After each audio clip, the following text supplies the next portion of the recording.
हम 5 दोस्तों का काफिला बजरिया ट्रेन लाहौर से जब दिन 10 बजे सदर कराची में उतरा तो हमारे जहन में वही नक्शा घूम रहा था जो हम अखबारात में या टीवी पर कराची के बारे में देखते थे। ये कोई अच्छी खबरें नहीं थी। यही था कि वहाँ दिन दिहाड़े लोगों को लूट लिया जाता है और अगर कोई मज़ाहमत करता है तो उसे गोली मार दी जाती है। शायद वही हमारे लाशऊर में चल रहा था। तो हम चुकन्ने होके जब ट्रेन स्टेशन से बाहर आए तो एक टैक्सी वाले से डरते डरते सदर का पूछा कि वहाँ हमें वो छोड़ आए ताकि हम किसी होटल में रिहाइश इख्तियार कर सके।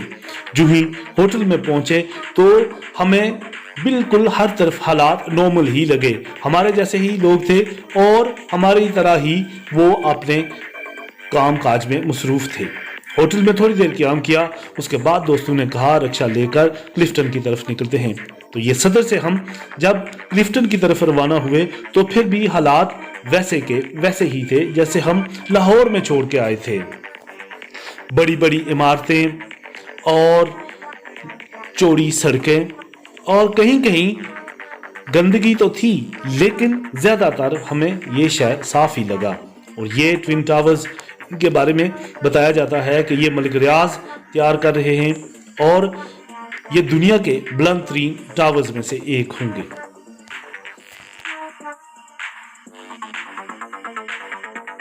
ये जो सफ़र हमने किया सदर से क्लिफ्टन तक, इसमें जो हमारा रिक्शा ड्राइवर था उसने बेहतरीन गाइड के तौर पे हमें बताया, हर जगह का बताया, हर इमारत का बताया।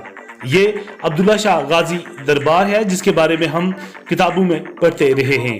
ये बुजुर्ग हस्ती यहाँ आके आबाद हुए और उन्होंने यहाँ दीन की खूब तबलीग की। रिक्शा ड्राइवर हमें मुसलसल इर्द गिर्द के माहौल के बारे में बताता जा रहा था। वो अच्छा खासा पढ़ा लिखा नौजवान था।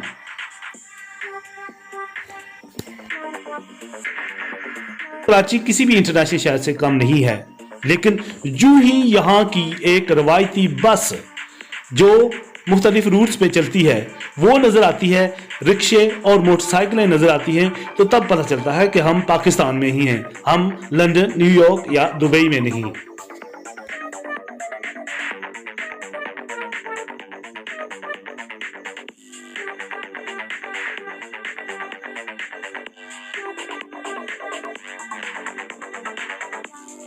इस चौक में 2 तलवारें बनाई गई हैं, इसलिए इसे 2 तलवार, और इसे अगला जो चौक आता है उसमें 3 तलवारें उनका निशान बनाया गया है, इसलिए उसे 3 तलवार कहा जाता है। ये रिक्शे वाले के मुताबिक ये जुल्फकार अली भुट्टो ने तामीर करवाए थे।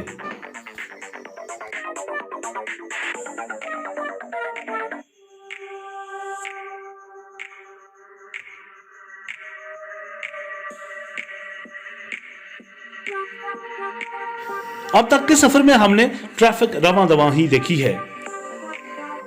उस तरह के ट्रैफिक जैम्स नहीं हैं कि घंटों लोग इस ट्रैफिक में फंसे रहें और ट्रैफिक हरकत ही ना करे।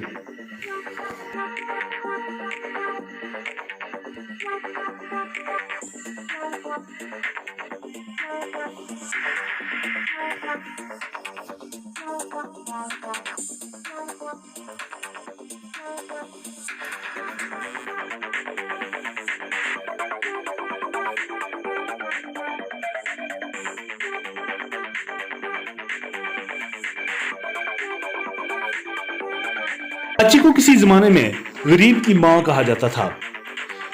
यहाँ के बारे में कहा जाता था एक शख्स 1 रुपए में भी पेट भर सकता है और हजारों रुपए में भी।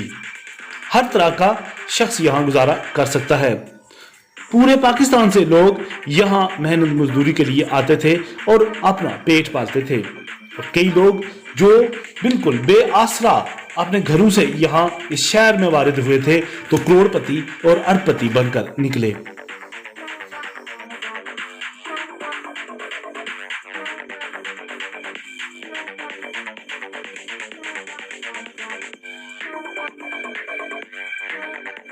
गरीब की मां कराची को भी अब तकसीम कर दिया है।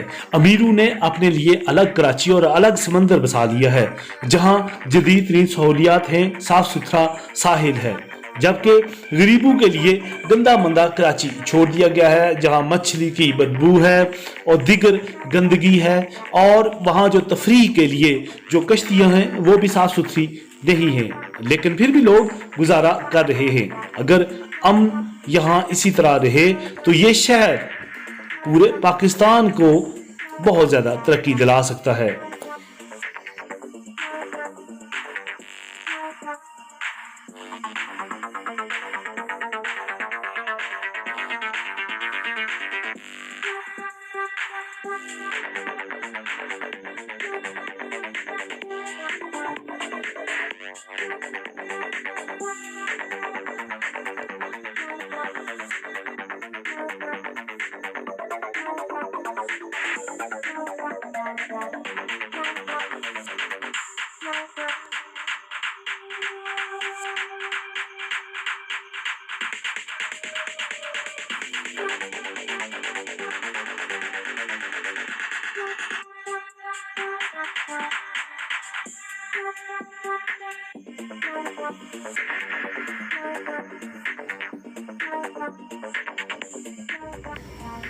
कराची के साहिल समंदर पे सबसे खूबसूरत नज़ारा यहाँ सूरज के गुरूब होने का है। इस नज़ारे से हम दोस्त भी खूब महजूज हुए। दिल से यही निकला कि अल्लाह ताला इस शहर को शादो आबाद रखे।